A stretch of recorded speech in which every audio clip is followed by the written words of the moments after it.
আচ্ছা, আমাদের গাছে কিন্তু অনেকটাই জিঙ্কের অভাব পড়ে যায়। জিঙ্কের অভাব হলে গাছের অনেক রকমের সমস্যা হয়ে থাকে, একটু গুগল করলে আপনি বুঝতে পারবেন।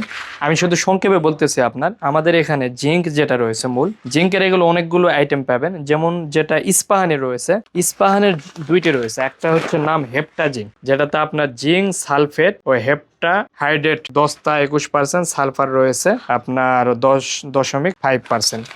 আর একটা রয়েছে ইস্পাহানি সেম মনোজিঙ্ক, এগুলো প্রায় সেম, একটু পার্থক্য রয়েছে। যেমন এখানে হচ্ছে জিঙ্ক সালফেট মনোহাইড্রেট, তো এখানে জিঙ্ক 10টা আর হচ্ছে সালফার রয়েছে। আপনার প্রয়োজনীয় ছাদ বাগানের পণ্য অর্ডার করতে আমাদের ওয়েবসাইট ভিজিট করুন। আর এসিআই এর পাবেন হচ্ছে চেলা জিঙ্ক, একটা রয়েছে চেলা জিঙ্ক, যেটাতে জিঙ্কের 10টার পরিমাণ অনেক বেশি এটাতে থাকে, সবচেয়ে বেশি এটাতে রয়েছে 10টার পরিমাণ।